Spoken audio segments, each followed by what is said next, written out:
Welcome to the Terrible Podcast with your hosts from SteelersDepot.com, where you can find all your latest and greatest Steelers news. It's Dave Bryan and Alex Kozora, always lit, talking Steelers. And now, here's Dave and Alex.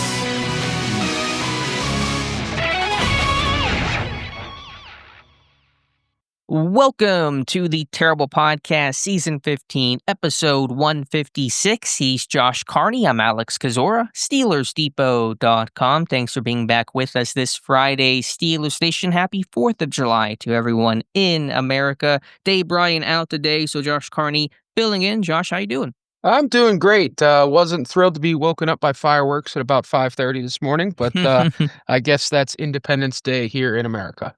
America, exactly the way to celebrate. So, got a great show today. We'll talk about Omar Khan. We'll talk about Josh's thoughts on the big Monday trade. A little bit later in this show, we have a beat writer to finish out our beat writer interview week. That is Scott Petrak, who covers the Cleveland Browns for BrownZone.com. Get his thoughts on Myles Garrett, Shedeur Sanders, and everything else happening in Cleveland this year. But, Josh, let's start with the news of yesterday. That's still the news of today. The Pittsburgh Steelers announcing they have signed General Manager Omar Khan to a contract extension through the 2028 season. Omar Khan hired in May of 2022 to be Kevin Colbert's successor. He's been a busy man this offseason with the DK Metcalf, George Pickens trades, of course, the Monday trade of Minkah Fitzpatrick and Jalen Ramsey and Jonnu Smith, the pursuit of Aaron Rodgers, and everything else that's happened over the last couple of months. So your thoughts and reaction to the Khan extension? Yeah, not surprised by it. I like that he got this deal done. Somebody needs to tell the Steelers this is supposed to be the quiet time of the year.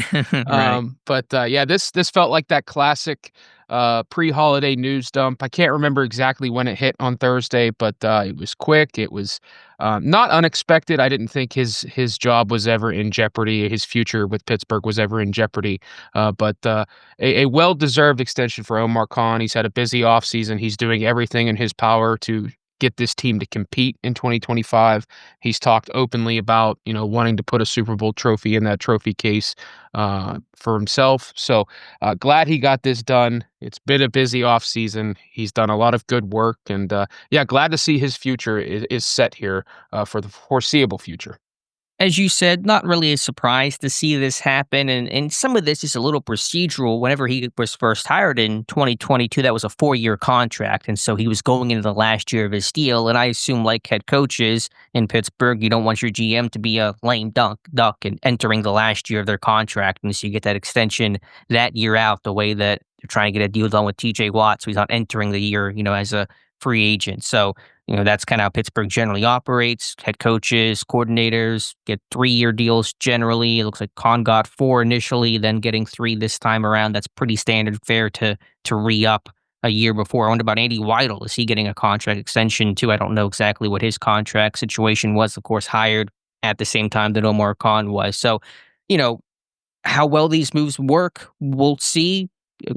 Pursuing Aaron Rodgers and the Metcalf trade, and of course the big blockbuster on Monday. But you don't give this guy permission, Omar Khan, to make these big moves and really kind of rebuild this roster in so many traumatic ways, and then not extend him out. You're all in on that vision if he's signing off, if Art Rooney's signing off on making these kind of big impact moves. So no surprise there. Yeah, and like I said, I'm glad he got it. It's not just the roster he's reshaped too. You look at the front office, so, the whole scouting staff has largely been turned over. The coaching staff outside of some of the big names has been turned over in the last few years. So he's come in and had to do quite a bit of cleanup. No disrespect to Kevin Colbert, but he's had to change some things around. He's had to rebuild some things, and he's done a really good job. And he seems to be in lockstep with Art Rooney II and Mike Tomlin and how they envision this team moving forward. And I'm glad to see him get rewarded. I am curious about Andy Weidl. I know his name has surfaced in the last 2 off seasons as a GM candidate around the league, so I'm curious what his contract situation looks like, if he gets re-upped at some point, or if he's just gonna kind of ride it out and look for an opportunity elsewhere as a GM on his own. But glad Omar got this extension in place before training camp. We don't have to have any potential stories throughout this upcoming season questioning his future.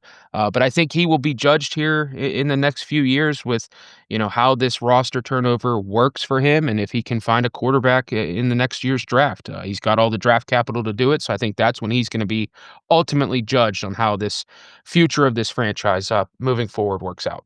I agree. Quarterback is the name of the game, and that pursuit next year will be defining, not just for did you find a quarterback, but of course, if you find one, all the success that comes with it, or the lack of a quarterback and all the struggles and purgatory that has come along with that. That's an interesting point on Weidl. You're right. He has been floated. I know Albert Breer, I think NFL.com posts each year a list of future GMs, and Weidl is often on there. He is not interviewed for a job, though, I don't believe, in his time with Pittsburgh. Now, maybe he turned down opportunities. I don't know, but he is not.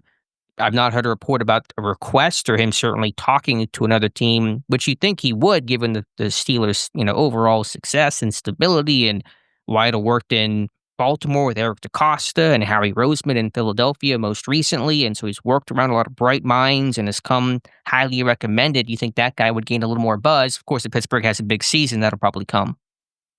Yeah, that's a great point. I forgot he hadn't really interviewed for anyone. His name has been out there a ton, like you mentioned. He does have a lot of great experience, but he might be in a situation where he can afford to be patient and really picky with what jobs he interviews for. He's in a good situation in Pittsburgh where he's the assistant GM. Obviously, his voice is valued here in Pittsburgh with the way that this roster has taken shape in recent years. So yeah, I'm very curious to see what happens here moving forward with him. If we get a training camp news dump of, Weidl gets an extension, or if he just kind of rides it out, then he's the hot name next offseason for GM positions across the NFL. And of course, Pittsburgh is his hometown from Mount Lebanon. His brother works here. I still would assume if a full GM role comes available, he will jump at that because everyone's goal is to become the GM, not just the Dwight from The Office assistant to the general manager kind of role. But we shall see on that. I don't say this stat to necessarily celebrate it. I just say it to illuminate it because it doesn't get talked about much. Of course, Pittsburgh is revered, right or wrong, for their head coach stability. 3 head coaches since 1969, Noel and Cowher and Tomlin. Pittsburgh has only had 3 GMs since 1991. Tom Donahoe, Kevin Colbert, and of course, Omar Khan. Now, the role didn't officially become the title of GM until 2010, but it was a de facto role. So Pittsburgh has not had a lot of front office turnover, whether that is, of course, head coach, but also general manager. Yeah, I know a lot of people don't care to hear that. Like you mentioned, stability can be celebrated on one hand and criticized on the other. But having that type of stability from a roster building standpoint, from a vision of a football team, I think that's key in today's game. I know a lot of there's a lot of changing parts consistently across the NFL. It's not for long league, not just for players, but for coaches and front office personnel. But there's something to be said about the stability that the Steelers have had top to bottom. And I think that's why consistently year after year they are in that playoff picture. So, glad Omar's sticking around. I'm glad he's got that extension out of the way, and really excited to see what he can do here moving forward, especially next year with the draft in Pittsburgh. And even if you're a fan that now believes stability is a dirty word, Omar Khan is not doing things the traditional way. It is not your grandpa's Steelers, as I wrote about earlier this week in that post-Minkah trade. This is an aggressive offseason with a lot of change. There is still, what I think people lose sight of still is the core vision, which is building up the trenches through the draft, which Pittsburgh has attempted to do over Khan's tenure, the offensive line in 2023 and 2024, the defensive line, the front 7 this year. That is still the defining part of the team. For as much headline and kind of glitz and glamour as the Metcalf and the Ramsey and even Jonnu Smith will all get, the defining aspect of this team and of what Khan is able to put together in the roster that's able to be built is through the trenches, through the offensive line primarily. There's so much riding on this young group to come together and develop and become a really good unit that's capable of being the defensive line getting back to form, and of course finding that quarterback in next year's draft. You can I don't want to call it noise because it's not noise to add a DK Metcalf, which is a good move, and Ramsey and Smith and everybody, but how this team will go forward will be defined by its trench play, the offensive line, defensive line investments, and that quarterback in next year's draft.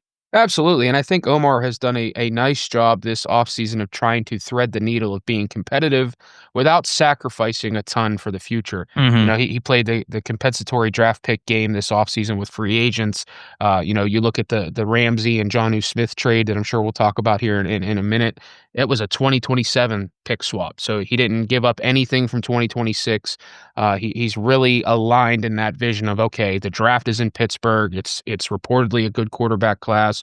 We've got a lot of picks projected for that crop that we can be aggressive with. So he's tried to thread that needle, and I think he's done a really good job this offseason of swinging big, getting some big names, getting guys that can come in here and compete right away and handle roles without, in a sense, sacrificing that future outlook. So I think I've kind of compared it to what Kyle Dubas has had to do with the Penguins, where you try and Mm. win now but still build for the future. And I think Omar is trying to do that, and I think he's done a nice job of that so far this offseason. You would say, though, not to make this Penguins depot, the Penguins are a little more in rebuild mode than Absolutely. okay, Yeah. you're probably more Penguins fan than I am, but it feels like o obviously there's still Crosby and Malkin for at least this season, Letang, but and that's kinda your core, kinda like the Haywards and Watts, the old heads, but it feels like the Penguins are a bit more doing of a tear down than Pittsburgh, the Steelers are. For sure, and I think with the Penguins, you know, not to dive too deep, but they are at the point where it's like, okay, we want to be bad next year without Mm. saying it publicly, whereas the Steelers, they have so much respect for this core group of players. They haven't had that success where the Penguins have had, where you're trying to win with this group. So you're not pushing your chips all in and sacrificing the future. You know, you're trying to do everything in your power to get guys in here to compete right away. Whereas the Penguins, you know, it's okay. We've had our success. We're still going to try and field a decent team, but our ultimate goal is to be bad, and that's not the case with the Steelers. So like I said, I think Khan has done a really nice job of trying to thread that needle of, you know, we're gonna go for it in 2025. We're gonna add these big names that can come in and help and still play good football, but we're not gonna sacrifice our future by, you know, making these crazy trades and sending out a bunch of draft picks to try and plug some holes. And the Pirates, they're Well, here. yeah, They're here. They're hey, doing you know better. what? They're doing better, though. Hey, 6 wins in a row. They're on the right side of a trade finally with the Luis Right. Ortiz stuff. Like I said, maybe they've turned a corner. Maybe a new leaf has been turned over with the Pirates. And you were there. You may have played a part. The Kozora streak was broken. Yeah, I am the catalyst for all the success, so give me the credit. I don't wanna go down a rabbit hole too long on this, but I've gotten on my soapbox about it before. I suppose I'll do it again today. You mentioned the thing in baseball with Luis Ortiz. He's being investigated for I guess I bet I don't wanna say a scandal, but there's some inquiry about, gambling, and is there something going on there with him? There was apparently 2 pitches he had thrown where there was a lot of money on him throwing a ball, and he did. This also applies to the NFL. We've seen, some gambling related stuff in the NFL. There's kind of I feel like gambling is gonna be viewed as I don't know, I don't wanna say cigarettes necessarily, but 20 years from now, it's not gonna be viewed as this, like, super happy thing because I just feel like it's so pervasive and it's everywhere and it's ESPN has integrated betting into, every aspect of its coverage. It's unavoidable and it just feels like there's so many damaging Mhm. consequences to that. I'm not saying ban it, but it just feels like there has to be more regulation. It feels so wide open, and of course, now you're getting players in the NBA who seem investigated by it. It's in the MLB. It's happening in the NFL a little bit too. There are strict policies against it, but I don't know. It just seems like this was not fully thought out about all the ramifications and risks and consequences once sports gambling became legal and so embraced by every league. Yeah, it's become the Wild West, and, you know, once that all was passed and opened up, you kind of foresaw this happening. I can remember, you know, not to sound old, but, like, I can remember, you know, you would never see betting lines or what the spread was. You know, if you were watching ESPN or you open up the MLB app, you weren't seeing the over under on runs. Like it's everywhere now, and it's so easy to get involved with. You just download an app and away you go. It's crazy, and I think this is going to consistently happen moving forward unless they get a handle on it. I mean, you're seeing players that, you know, looking at Luis Ortiz, like, he's not making a ton of money right now, so you're opening yourself up. Hey, I can make something quickly this way. It's all a mess. It really is. And I kind of compare it to the NIL stuff in college, where it's a wide open landscape. There's so many loopholes. There's no regulations, and you're starting to see the ugly side of it come out. And I just don't know how they get a handle on it. At least the NIL has had some, and maybe I'm off top. I'm in the wrong on this, but they've had some maybe regulation, or there's been some attempt, mainly through the court system, about how to set that up. It's certainly been messy, but it feels like there's some parameters to it. It feels like, I mean, I know the NFL has parameters in terms of, obviously, where you can bet, and there are rules put in place, but it does feel pretty wide open in a lot of other regards. So yeah, it used to be the closest you would get is Al Michaels slyly saying there's a lot of people happy about a field goal made at the end of a game or something like that. That was as close as you got to a betting reference. Now it is so wide open. I don't know the solutions. I know I'm off topic on this one. I'm sure some will disagree, but I just see a lot of problems with it. I do too, and I'm not a bettor. I don't Same. get into the gambling stuff. So, the betting lines are foreign language to me, but I am concerned with the integrity of some sports moving forward. You're seeing guys throwing games in basketball and being banned for life. Obviously, the whole Pete Rose situation came back up as a topic recently after he was reinstated. It's all a mess, and it's disheartening to see because it was put out there way too quickly with no real regulations, and the cat's kind of out of the bag now, and I don't know how you fix it.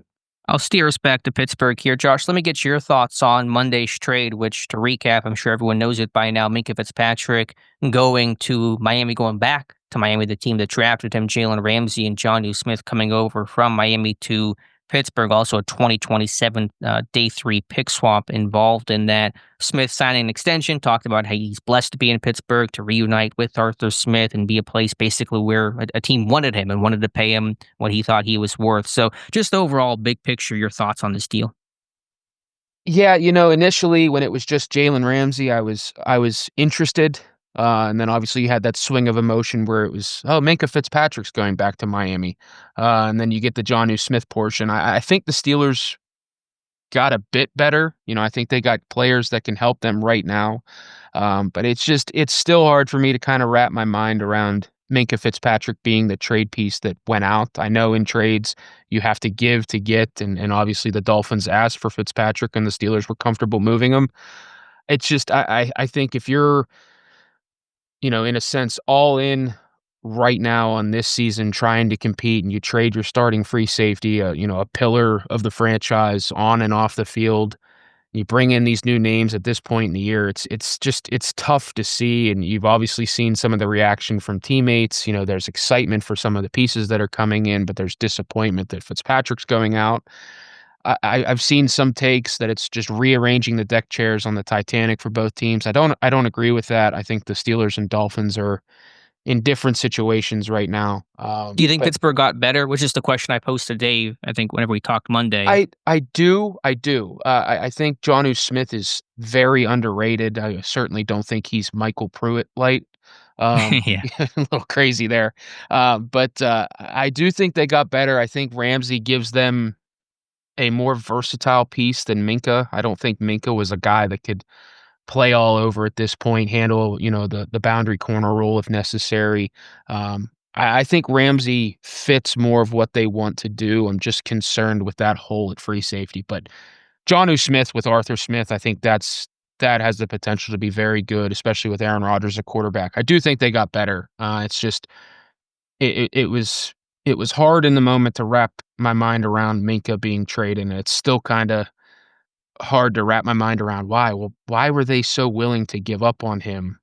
Especially with that Jeremy Fowler report that there were trade whispers dating back to March about Minkah. So I'm just curious to see how these guys fit. Jonnu Smith, I don't think he's going to have many hurdles to get over as far as learning the playbook or getting up to speed. I am a little bit more concerned about Ramsey. I know that there's that report that the Steelers see shades of Rod Woodson with him. I'm curious to see if they are creative with Ramsey. But overall thoughts, just shocking trade. And like you wrote, this isn't your grandpa's Steelers. Like, this was supposed to be the quiet time of the offseason, and Omar dropped the bomb. And it was a blockbuster trade. So it was an exciting Monday. It was a busy Monday. Now I'm curious to see how it all looks in training camp. You, me, and everybody else in the NFL and across Steelers Nation, as you said, some have viewed this as Pittsburgh going all in. Do you agree with that assessment? I think so, honestly. Obviously you give Jonnu the 1 year, $12 million extension, I believe he got.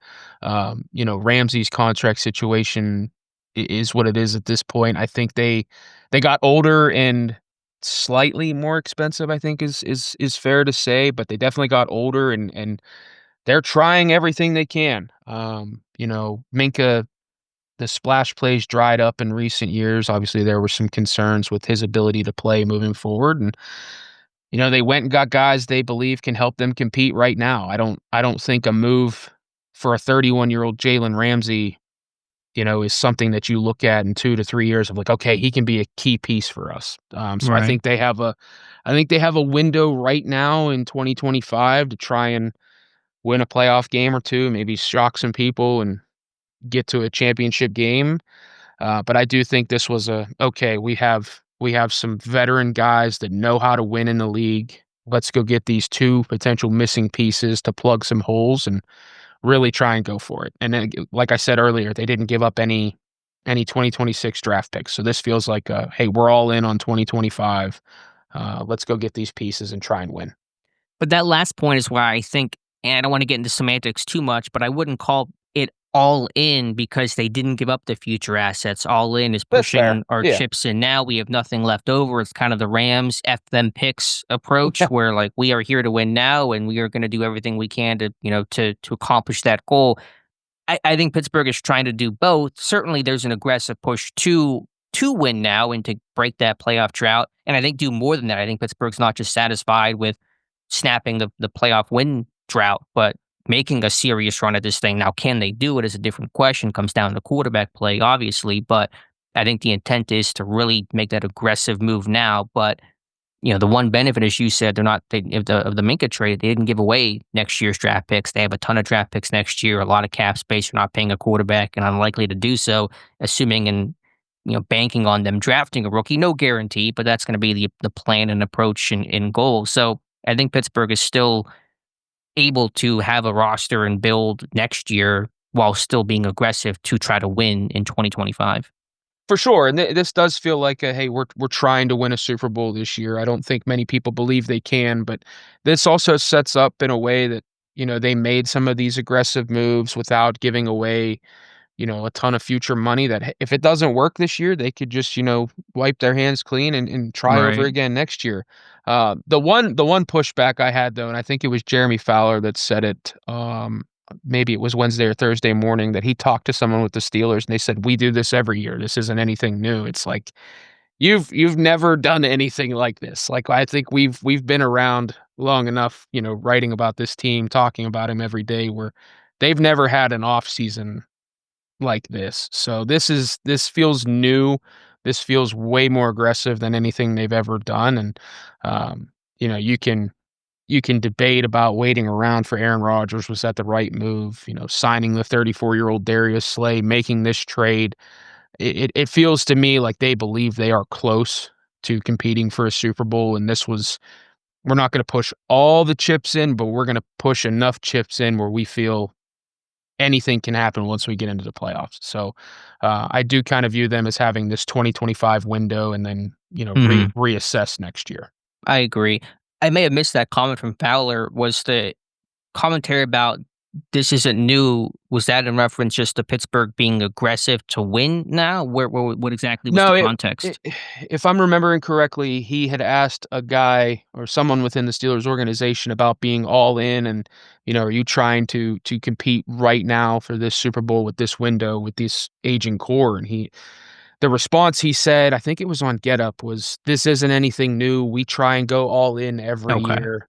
So it was more about the philosophical, we're always pushing. Yeah, I mean, I think they certainly are trying to win every year, but this offseason just felt a little bit more aggressive. And, Omar has said in the past, I'm going to do everything in my power to help this team win and put them in the right position.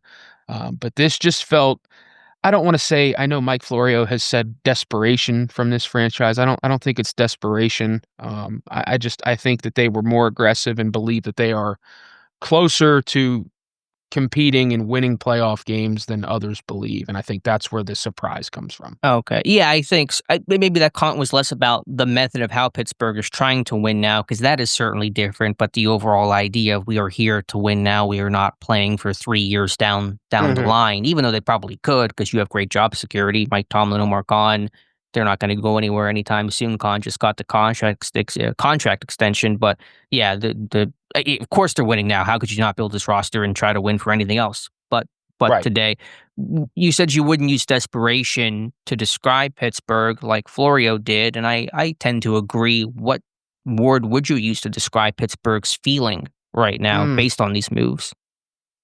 That's a great question. Oh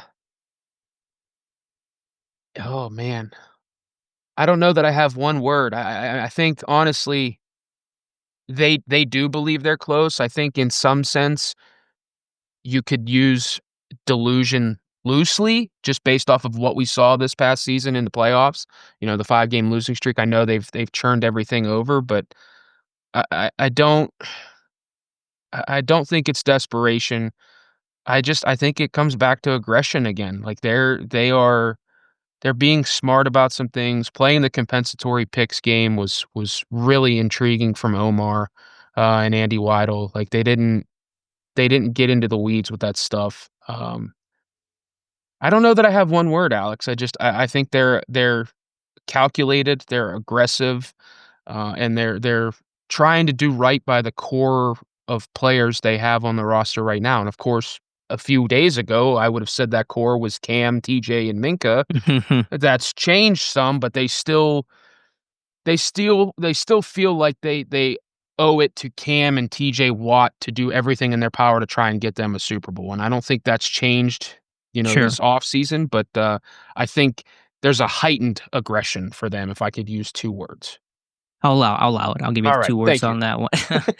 The word I would use is not desperation. I'll disagree with Florio on that. I'll say it's frustration. I think this is a team that feels like, what do we have to do to get a different result and push this team forward? I think they look at last year and say, you mean to tell me we swapped out our entire quarterback room and I think upgraded with Russell Wilson and Justin Fields from Pickett and Trubisky and Mason, and still went 10-7 and still got bounced in the first round of the playoffs, just like 2 years ago? You mean to tell me we've won 9 and 10 games each of the last 4 seasons without a playoff victory, despite there was a lot of turnover even before this offseason. Yeah. Last offseason, there was plenty of turnover as well, starting with the quarterback position. So I think this is a team thinking, how in the world do we get unstuck and try to create some movement here? We got to do some pretty different things because, trying to make the moves we have made, which were big enough in the past, are not big enough. And so I think there's kind of a feeling of frustration of just how do we do something to get a different result for once? Yeah, and I think you had that piece earlier this offseason about this is football purgatory, and the Steelers are in it right now. Yep. Yeah, they've tried.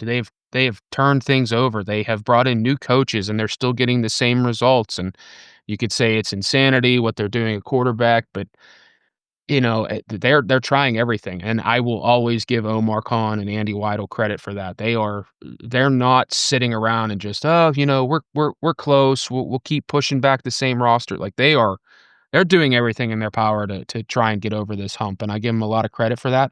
This year it might crash and burn. I know I don't see that happening, but there is always that possibility.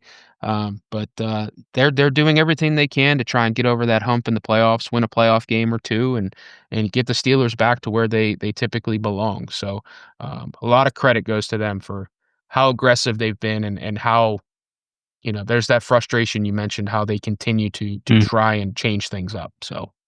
And when I say purgatory, I've gotten a bit of pushback on that. I say that almost definitionally, where it's not me trying to opine on a Right. feeling, but just as I said, they've won 9 or 10 games in 4 straight seasons, 0 playoff wins in any of those seasons. That's the only team to do that since the NFL went to a 16-game schedule in 1978. And so that is definition in the middle of you're not good enough to make a Super Bowl run. You're not bad enough to have a terrible team and truly rebuild and have a top pick and maybe get that blue chip franchise quarterback. And start anew, like a Houston or a Washington or all the other examples we could cite. So they are truly in the middle. I think they're trying to get out of that, trying to go forward, obviously, but maybe this year will put you in one direction or the other. Either it all comes together as envisioned and Pittsburgh makes a run, or maybe, as you said, it blows up and they go the other way for the first time since basically, 2003.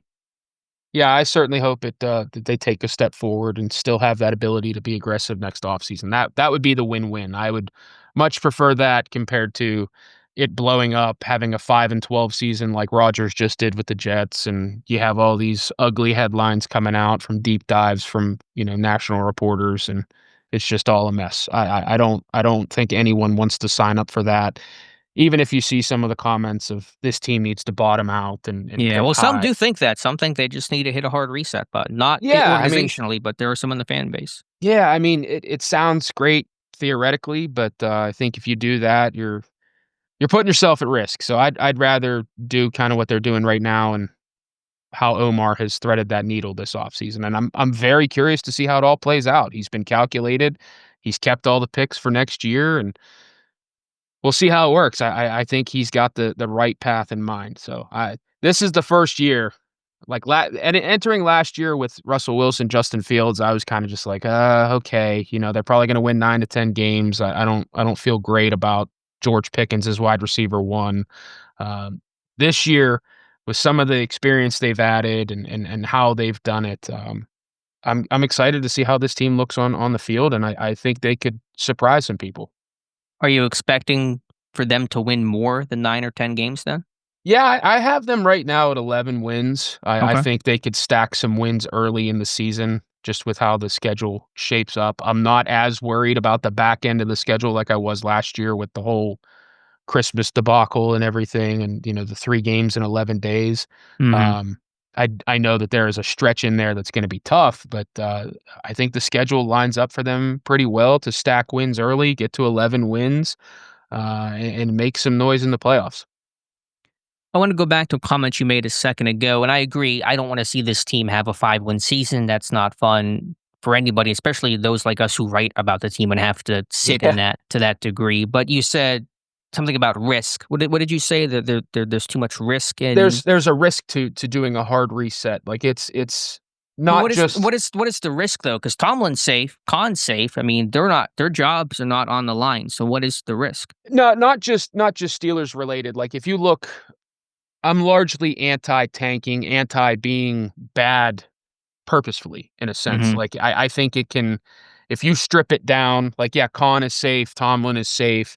I think if you strip it down and want to be bad and have that hard reset and hope to stockpile draft picks, like to me, it's like trying to compile a bunch of lottery tickets and hoping they all hit at one time. It's really hard from a team building perspective. I think culturally it could get bad inside the locker room. And then not only are you hoping to land a quarterback, you're hoping to rebuild the locker room in a sense and keep that winning tradition alive. I know, obviously, now you look at like the Commanders, you hit on a quarterback, everything can change immediately.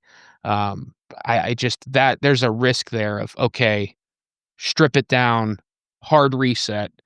Then what happens if you get the quarterback pick wrong? Then Hmm. you're behind even further, and then your team is bad and your culture is bad, and it can just that's the risk for me. Like it could go from what they have right now, where they have good leaders in there, they have a winning culture. Uh, you know, they could plug and play a rookie quarterback next year into that strong locker room. It could work, but imagine resetting, not having Cam Hayward, eventually not having a TJ Watt. If that were part of the hard reset, Hmm. it could really go from football purgatory that they're in right now of 9 to 10 wins, no playoff success, to really ugly and trying to dig out of a deep hole. That's where I'm most concerned, and that's typically my pushback on that. Hey, this team needs a hard reset. We need to go 4-13 and pick in the top 5. Yeah, it's football hell, and I think the Yes, risk is that it may not work. Some exactly. will think that, okay, you tank and then you rebuild and life starts anew, but not necessarily. And you've seen, yeah, Houston and Washington be able to do that after some difficult stretches. But Look at the Panthers. Look at the Giants. They lose their franchise The quarterbacks. They rebuild Jaguars. things. Yeah, the Jags. They didn't get better. They're still struggling and scuffling for years and years on end. And there's just no guarantee that a rebuild offers you any sort of quick results, or in 2 years you'll be back in the thick of things. You may be in that lull in football hell for 5, 6, 7+ years. There's no telling. And like you mentioned, you look at those teams like Houston and Washington and Jacksonville and even Tennessee now, like the pushback on that could be, well, this is the Steelers. They have a long historic winning tradition. They have the right people in place. They have that stability. Like there's no guarantee that could work. It's just a huge risk. It's a shot in the dark in the sense, yeah, you can strip it down and have as many cracks at the quarterback position as you want inside of a top 5, top 10 of a draft year after year. But it can get ugly, and it could, like you said, it's football hell, and there's no guarantee that you get out of that anytime soon. And I don't want to see the Steelers get into that. Not only as a writer, but as a fan as well. Like that cannot be fun, being a Jaguars fan and hoping, oh, is this the year we're picking in the top 5? We traded up for a top 2 player, maybe the best player in the class. Is this enough to get over the hump? Like I just don't want to see the Steelers get into the business of that. To go back to the trade, I've asked so many people this. I've asked Dave this. I've talked about it on Twitter. I've asked my cashier at the grocery store. Why did Pittsburgh trade Minkah Fitzpatrick? If you could kind of give me a 1 or 2 sentence answer on why you think Fitzpatrick was the guy going back to Miami as part of this deal, what is that answer? I think the pool of splash plays just dried up, and there's concern about his ability to still create that splash and still be that game-changing piece in the secondary. I mean, let's be honest, they were paying him a lot of money to be that elite level safety, and with that comes the splash plays, and he had 2 turnovers last year, 2 in the last 2 years with an interception and a forced fumble. I think you and I are kind of on the same page, where I think you did the film study last year showing he was still playing some good football in his role, and I think he was still a good safety within what the Steelers were asking him to do. But I do wonder if there was concerns about, hey, you're not finding the football anymore. You're not finishing those plays. You're not that game-changing piece you were immediately upon, stepping foot into a Steelers uniform, a few years ago. So I think maybe they looked at the salary and figured, we might not be doing business with him moving forward. Let's change it up. And it's unfortunate because, man, 2022 feels like a lifetime ago, where he led the league in interceptions and was an all-pro again. The last 2 years have been tough, and I know there's been frustration with the way they've been using him, lining him so far off the football, playing in that kind of that center field role. Yeah, I think they were concerned about the lack of splash plays and maybe questioning, his athletic ability moving forward. Yeah, I think that's what it came down to, was the lack of splash, and Pittsburgh did not think, or at least was not confident, Minkah would get back to that point of playing Minkah ball. They felt like maybe there was a loss in being a step slow, which I think was on tape last year. I think some of that is accurate, and they believe that he would not get back to that point. I think he still can and could and will in Miami, but we shall see. My last question for you on the trade with Ramsey, how would you define Ramsey's role in Pittsburgh in 2025? How will the Steelers use him? I just keep coming back to that hybrid style. He's probably going to play some outside corner. I think he's probably going to be at his best in Pittsburgh in the slot, where he can be that physical presence, around the line of scrimmage. He's known as kind of that ball hawking defensive back, but I think it's underrated how physical he can be, both as a run defender, a blitzer off the edge. He's going to strike you, and I think he plays with an edge. I'm curious to see how they move him around. I wonder if there's going to be some of that. I'm not saying he's like Patrick Peterson at this point, but I wonder if there's going to be similar usage to how the Steelers used Peterson in 2023, where it was some outside corner, some safety work. Maybe he's a better version of what they hoped Cam Sutton was going to be, where he could move all over the secondary. I just think it's a hybrid role for him. I hope he plays more safety, because like I said earlier, I'm very concerned about free safety at this point. I'm hoping they add another name there before camp. I think he's going to be in that hybrid role, and we're going to know the Jalen Ramsey era, primarily in Pittsburgh, as kind of that slot corner.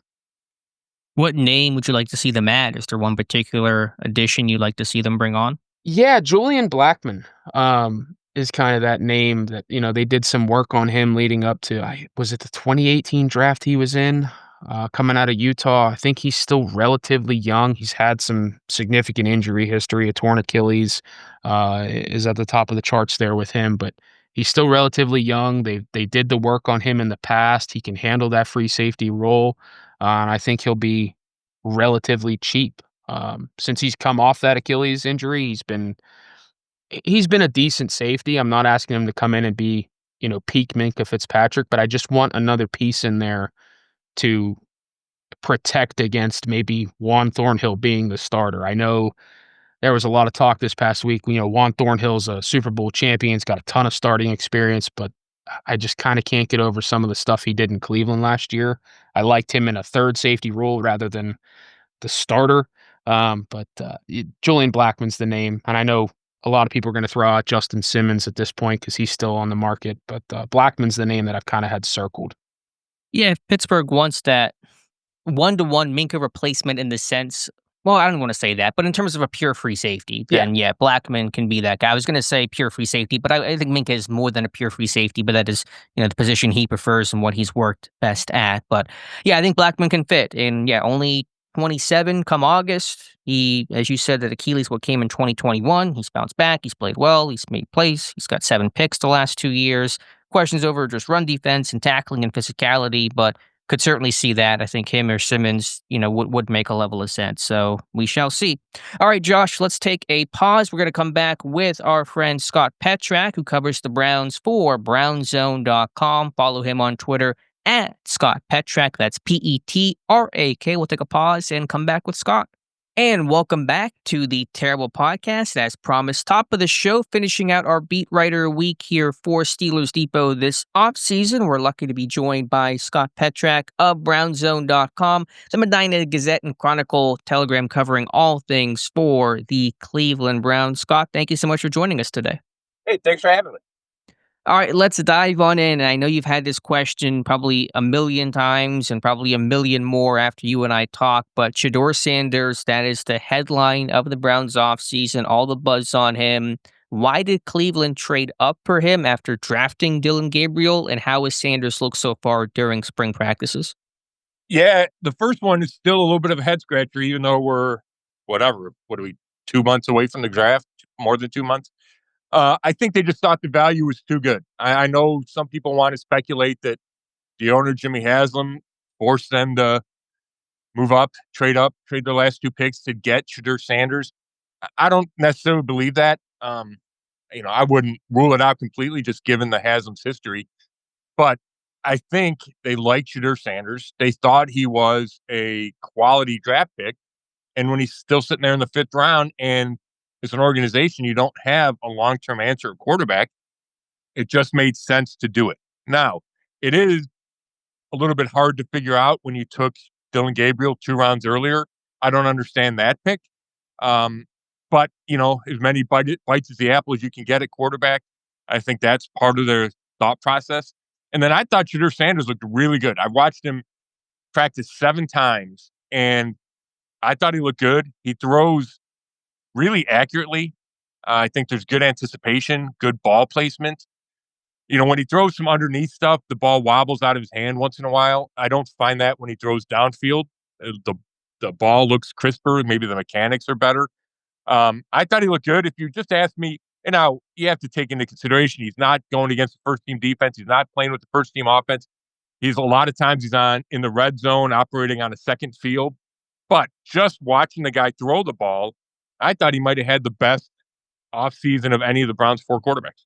Oh, wow. Yeah, that's good information. And speaking of which, leads perfectly into my next question. It's got to be the most unsettled quarterback situation in the NFL. 4 quarterbacks there, the 2 rookies, Gabriel Sanders, the 2 vets, Kenny Pickett, Joe Flacco. How will this quarterback roster be shaped? How will this team determine who will start these 4 guys all competing? Yeah, it's such an interesting question because you get a bunch of practices with them. I mentioned, I think we saw, let's say they had 6 or 8 OTAs and mini camps, right? Mhm. That's not a lot, and nobody's in pads. But then you go to training camp, and things change. The intensity gets ratcheted up. Guys start wearing pads, but nobody's allowed to hit the quarterback. You're not allowed to scramble. So it's going to be really difficult. And I don't know if, 2 preseason games in August, is that how you're going to make this decision? So I do kind of believe Kevin Stefanski, the coach, when he talks about, they're going to evaluate everything, and it's in the meetings, and it's the decision making, and just everything. And it might not be as obvious as, hey, this guy had a great practice or Right. a great couple of practices. But what I think it's going to come down to is who gives them the best chance to win week 1. And that's why I'm leaning toward Joe Flacco, because I feel like he does give them the best chance week 1. We've seen him have success in Kevin Stefanski's offense. They're going back to a more traditional Kevin Stefanski offense this year with play action and bootlegs and running the ball and 2 tight ends, that kind of thing.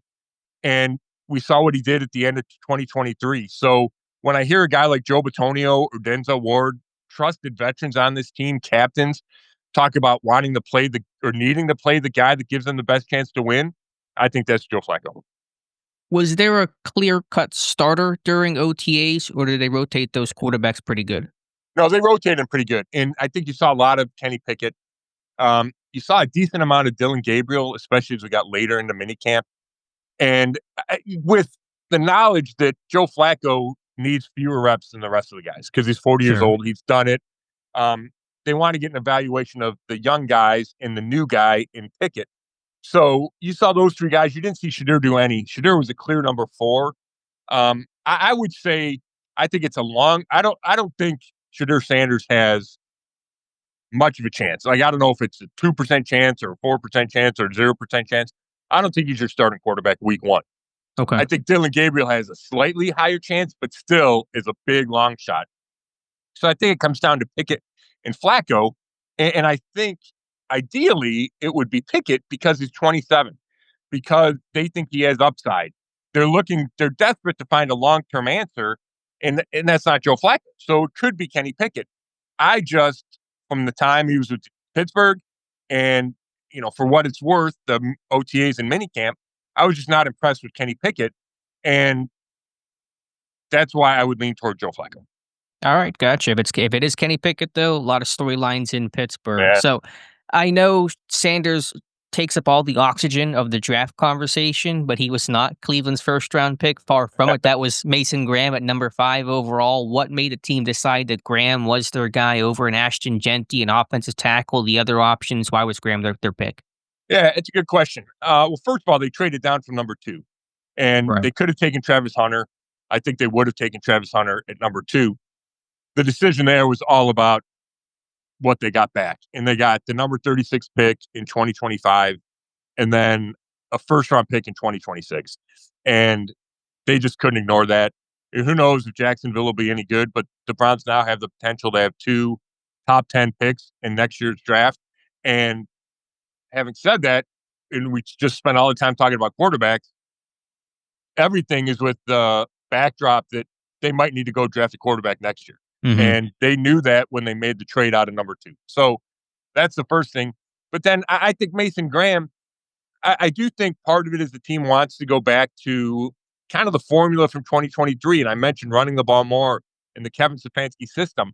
Well, another part of that is, they had the number 1 ranked defense that year.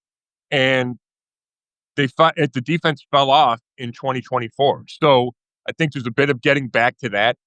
They've been looking for that second guy to really rush the passer with Myles Garrett, and they think Graham has the capability from the interior of the defensive line. I think running back is just, they don't think one is worth taking that high, regardless of who it is.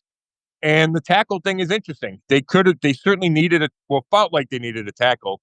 Mhm. And if you're talking about key pieces in this season for the Browns, they think DeJuan Jones is going to be their left tackle. Now, he's got to prove it. He's got to stay healthy. He's got to stay in shape, which he looks in shape. So I think they felt like that was less of a need than maybe people on the outside did.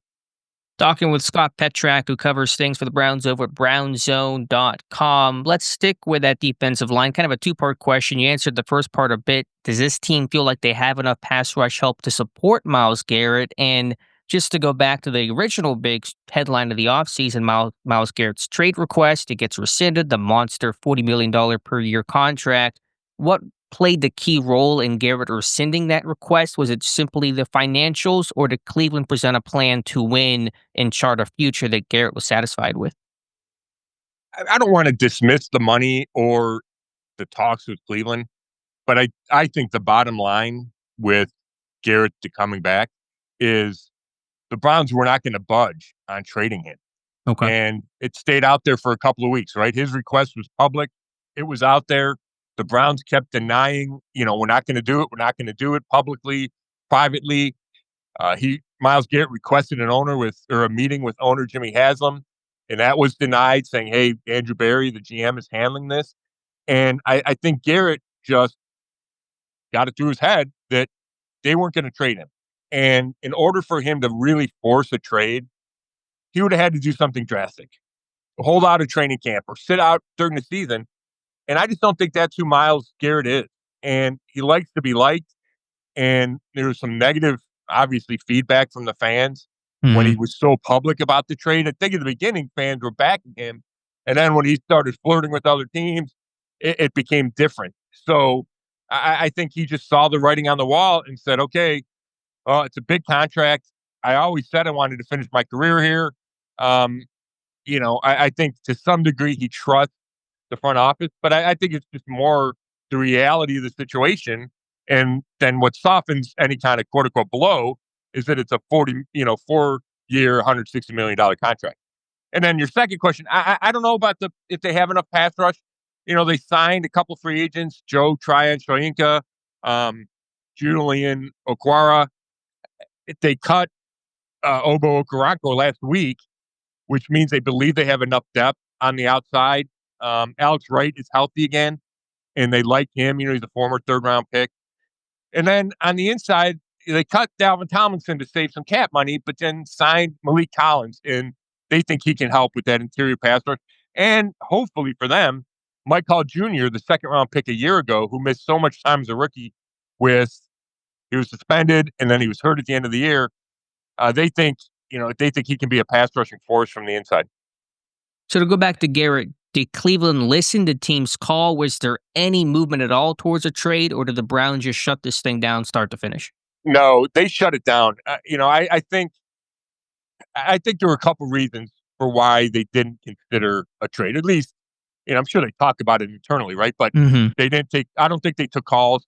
I think the whole league knew they weren't going to trade Garrett, and I would say the reason for that, a couple of reasons, is you could never get true value from Myles Garrett.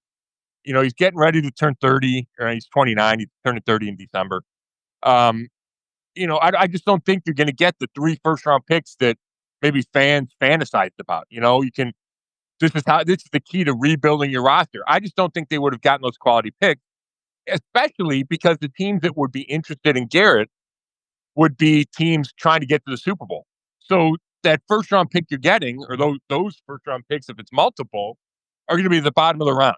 So I just don't think the value was there, and I think they realized that because this roster is in transition. So I understand the point of trying to rebuild with Garrett, but I just don't think you get the value back. And I think the second part, and I don't think they'd admit this publicly, but this is the same front office that traded for and gave Deshaun Watson that contract. Do you want to be the guy or the guys or the people that have Deshaun Watson and then trading away Hall of Famer Myles Garrett on your resume? I think that's hard to overcome if you're Andrew Berry or even the Haslam's, right? Thinking about that being your legacy. Yeah, it doesn't look good on a LinkedIn profile to have those two things atop your resume. Fair points there, Scott. Let's flip over to the offense in the backfield. Officially post Nick Chubb era. He's in Houston now. You draft Quinshon Judkins. You draft Dylan Sampson. Jerome Ford's still there. How's the backfield rotation look? Yeah, I think we're going to see Quinshon Judkins be the guy out of the gate. Now he's a rookie, so could Jerome Ford be the guy week 1? Sure, but I don't think you draft a running back at 33 to sit. Sure. And I know Andrew Berry, if he was here at the time, he wasn't in charge. But I go back to when Nick Chubb was a rookie, and Hugh Jackson started Carlos Hyde, who the Browns had signed in free agency. And he started him for like the first 5 or 6 weeks. And Chubb was not getting the ball. And GM John Dorsey finally said, you got to play Chubb. So he traded Carlos Hyde. So I think my point is, if you get a rookie that's a high second-round draft pick, you need to get him in the lineup. And I think that's my expectation. You know, Judkins completely looks the part. He's 6 foot, 221, got good feet, highly productive at Mississippi and Ohio State. So I expect him to be the guy. I think Ford will be the number 2, and then Sampson will be a little bit on third down, but maybe even more in the slot. They worked him a lot in the slot during the offseason, and he's in receiver meetings, and that surprised me. I thought that was one of the revelations from the offseason. That's interesting. Pittsburgh looked at Dylan Sampson, explosive, big playmaker. So if they can get him on the field, then that's probably a benefit for the offense. Couple more questions for you, Scott. Going back to defense, this secondary, it seems talented. It feels like there's good pieces there, but as a unit, they've underwhelmed. How does that secondary group get back on track? Yeah, I think it starts with Martin Emerson Jr. playing like he did his first couple of years. He took a step back last year. It's not like he was awful, but he thought he was going to have a breakout Pro Bowl type season. And he thought he played like a Pro Bowler in 2023. And then he clearly didn't last year. And I think if teams try to get him in a matchup with a really quick, smaller receiver, he struggles with that because he's a bigger body guy. So he gave up some big plays, and he gave up some underneath stuff because he's worried about giving up the big plays. So he needs to get back on track. I think he's talented enough to do that. Greg Newsome hasn't lived up to being the first-round pick he was, 4 years ago now. This is a big season for him. It's, the last year of his rookie deal. I don't think he loves playing the slot all the time. So it'll be interesting to see if they let him go back to outside sometimes, or if they just say, no, you're all in the slot. And then his safety, they're kind of in a transition there. Grant Delpit's back. He's never really lived up to his billing as a second-round pick back in, that was 2020. Shown glimpses, but hasn't been that guy yet. But he's the one that's coming back because Rodney McLeod retired. They cut Juan Thornhill after a disappointing 2 seasons. So, they hope Ronnie Hickman, the undrafted rookie, he's an undrafted rookie a couple of years ago at Ohio State. They're hoping he can be the guy. They signed a couple of veterans, Rayshon Jenkins, DeMonte Casey. So it's a little bit in transition in that back end. But when you have Denzel Ward, when you have Grant Delpit, when you have Martin Emerson Jr. and Greg Newsome II, you should be good back there. Right. It looks good. It just has to actually be good. And and safety swap too. Yeah, Casey goes from Pittsburgh to Cleveland, and Pittsburgh signs Juan Thornhill, who's been tweeting nonstop about facing the Browns this season. So that'll be fun. Scott, obviously this offseason for Cleveland defined by the quarterback, by Sanders, by Myles Garrett. That has been discussed a million times, including by us today. What is the hidden storyline of 2025, the Cleveland Browns, that's not being talked about enough to really define their season? That's interesting. That's a great question. I think outside the big stories, I think you have to pay attention to the Haslam's want to bring back Andrew Berry, Kevin Stefanski. I think they really like those guys. I think they love the continuity and stability that's been established. They trust those guys. But coming off 3-14, even though the Haslams have acknowledged that it wasn't a great offseason to find a quarterback, and they took responsibility for the Deshaun Watson disaster, if the Browns go 3-14 again, I have a hard time believing that they just run it back in 2026. Right. So I think that's kind of this elephant in the room is, while this might be a transition year and they're trying to get the roster younger and the salary cap situation, trying to figure that out, or, get it where it's manageable after the Deshaun Watson situation. I think the reality is they need to win some games for this, they don't call it a rebuild, but for this transition to continue on the path that they imagine. So I think that's important. And then to fulfill that, right, to give them a chance to do that, obviously it's about the quarterback, but I mentioned DeJuan Jones. He's a key piece. I think a guy like Ronnie Hickman, because they didn't have the money, salary cap money, to spend in free agency, they have to rely on guys in-house to take big steps. And I think of DeJuan Jones. I think of Ronnie Hickman. I think maybe that linebacker room that JOK is not going to play this year, but they draft Carson Schlesinger. We talked about safety, and I mentioned Hickman, but there's a couple spots, receiver, right? They need Cedric Tillman or Deontay Johnson or both those guys or Jamari Thrash, somebody to step up at these spots from in-house. That the Browns drafted most of these guys that I'm mentioning, yet they haven't lived up to their billing. And that's why, part of it is the draft picks they give up for Deshaun Watson, but part of it is their drafting hasn't been good enough, which is why this roster feels old and, maybe and not talented enough, right? And I think they have to prove them wrong if they're going to surprise anybody this year. Right. It's felt underwhelming to me. It feels like there's talent, there's been investments, and it's not been fully realized. And that was actually my last question about Stefanski and Barry's future. Yeah. There's this kind of weird dance of this is a team in transition, but yet there is still expectations to win. I don't want to make it black and white and say what is the number of wins they need to keep their jobs, but I kind of want to ask, what is the number of wins they need to keep their jobs? Is it a 7-win season that kind of shows progress? Yeah, I don't know if it's that many. I can envision a scenario where it's 5, but it's a quote unquote good 5. You know what I mean? Or sure, you see these young guys start to develop. Maybe you identify a quarterback, whether it's Pickett or Gabriel or Sanders, and you say, hey, it looks more promising than it did last offseason. So I think there's different ways to get there, but I definitely think 2 or 3 wins is not going to be enough. And part of the reason I say that is, you've been around these types of teams. I don't know if you have, because the Steelers always win 8 or 9. Right. But the Browns' schedule at the beginning is really difficult, and it's not hard to envision them being 0-6, leaving Pittsburgh in October. So if you're 0-6, then the fan base changes, the shift of the media coverage changes, and it's really hard to bounce out of that. And then you can see it snowballing, and then it might not matter, right? Like, you hear so much talk about change. Sometimes it just happens. So sure, I think how they get to 4 wins or 5 wins or 6 wins or whatever, I think that matters. But if they got to 7, then I think there's no doubt everybody's coming back. I think that would count as a win for this team. Gotcha. That makes sense. Scott, we appreciate your time here on this 4th. I know you're busy probably with hot dogs and beer and golf, maybe all 3 at the same time. So let the folks know where they can find more of you at. Yeah, you can follow me at Twitter just on Scott Petrak. Then all my work is at brownzone.com. All right, Scott, thank you so much. We appreciate it. Thank you.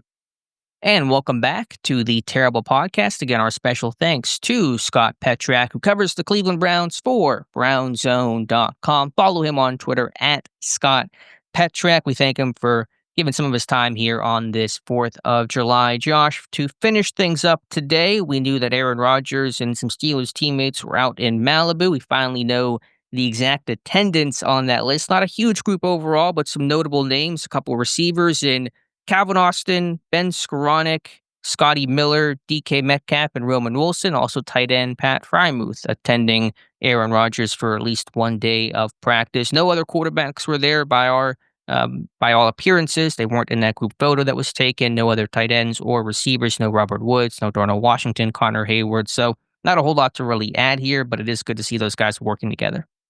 Yeah, as Rodgers said there at the end of minicamp, it was going to be a hard sell to get those guys out to Malibu. It looks like they had a great time. It's great to see guys like Roman Wilson out there. I wish Roman could smile a little bit. Every photo he takes, it seems like he's Mr. All Business. But I think he's staring into the sun. I feel like he's just squinting in every photo. Yeah, fair. But yeah, it was great to see. I think that those guys got a lot of good work in with Rodgers. It's gonna help speed things up into training camp because they had only 3 days with him in minicamp. So it's great to see. And obviously, I think we all learned that Ben Skoranek, quite the athlete with the Instagram reel that he posted throwing down a dunk from Rodgers. So, yeah, good to see those guys getting out there, getting work. Hopefully, it helps speed things up into training camp. And, Yeah, it's funny looking at last summer's photo of Russell Wilson compared to this year's with Rodgers. It just feels like we're in a weird spot on the timeline within the simulation. Yeah, it was a bigger crowd Yeah. last year, right? It was all the quarterbacks. Were there more receivers too last year? Yeah, I felt like there was one more receiver I there know last Connor was there last year. maybe that's what it was. It was Connor Hayward was the extra Okay. body. Do we know what receivers went last year in that group Oh, photo? Scotty Miller, DK was there, but he wasn't a Steeler. Oh, right, yeah, just because he knows Russell and they work out each year. Was it, I know Calvin was there. I think was Roman Wilson there? I'm trying to pull it up. Yeah, I'm trying to find two.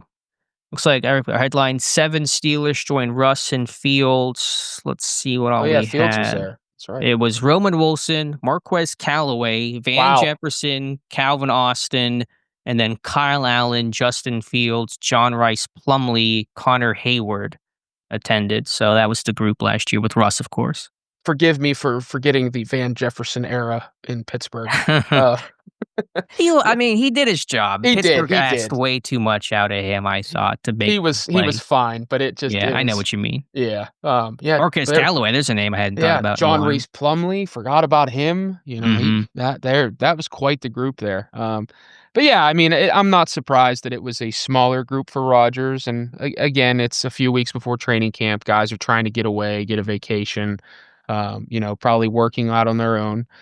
But it's just good to see some of those big names that are going to be key pass catchers for the Steelers getting work in with Rodgers. And I think he's going to have some fun throwing to guys like Calvin Austin and Roman Wilson. I know Jonathan Heitritter had a piece shortly after Rodgers signed that Roman Wilson could be the Randall Cobb for Rodgers this year. So excited to see how that works out. But yeah, it's good to get work in now, and it'll help them hit the ground running in training camp, I think. Yeah, I mean, how much is it gonna matter? We're gonna sit here in November and say, "Thank God they had that workout in Right. Malibu." No, but every little bit helps, and there's some off-field team bonding, I'm sure, that took place. And Rogers only went through individual periods in that 3-day minicamp, and so he wasn't working fully, and so these guys may not have caught a ton of passes from Rodgers, and so any opportunity to work and grow and build some sort of chemistry and understanding of this is how Rodgers throws the ball, this is what the spin is like, this is how the receiver likes the ball to be placed, this is how he runs his route, this is how this guy is able to break and stem, compared Mhm. to the other. It's all helpful. So all good news there. Very much so. Yeah, this is a key time to bond, away from the bright lights, and you learn things about your receivers and quarterback and all that. So, yeah, I don't think in November or December we're going to be sitting here and going, "Oh, those guys they had that work in July. That's why they had so much success against Team X, this Hmm. week." But it's good to see them getting work in with Rodgers, and it does appear from all accounts that after he had that comment to the team after mandatory minicamp about being all in, that Rodgers is fulfilling on those words. So a lot of fun to see and really excited for training camp. Yeah, fair point. Any final thoughts here, Josh? No, still, still like I said earlier, still trying to wrap my mind around Minkah Fitzpatrick not being the safety for the Steelers. I just it's hard to come to grips with a franchise pillar, a guy that I think we all thought was going to be a quote unquote legacy player who's going to finish his career with the Steelers and be right up there with names like Troy and, Mike Wagner, Donnie Shell at safety, maybe not a Hall of Famer, but in that conversation of all time greats. But it goes back to Omar being ultra aggressive and trying to do everything he can to win. So, we will see how this team looks entering training camp, and like I said earlier, I think this team could surprise some people here in the season. Let me ask you just really quickly since you brought it up. Could Mink end up in the Hall of Fame? He is 5-time Pro Bowler, 3-time Yeah, All-Pro. I mean, obviously he couldn't retire today and do it, but if he's able to bounce back, what are the odds? yeah, I thought if he'd have finished his career with the Steelers, he had a really good chance. I am curious to see how the Dolphins reutilize him. Um, I'm trying to see where he's at in the Pro Football Reference Safety Hall of Fame That's monitor. what I'm looking up right now. He's Yeah. lower. He's at Uh, 41.55. So he's kind of down there, but yeah, I mean, he's around I'm just looking at kind of some names. Yeah, Buda Baker's right there with him. Malcolm Jenkins. I don't know. I think he probably need another All-Pro or two, and I think he's got to get back to those significant splash plays and start Mhm. stacking some interceptions because he's at what right now? 20, I think. Yeah, Yes, it's he's too at light. 20.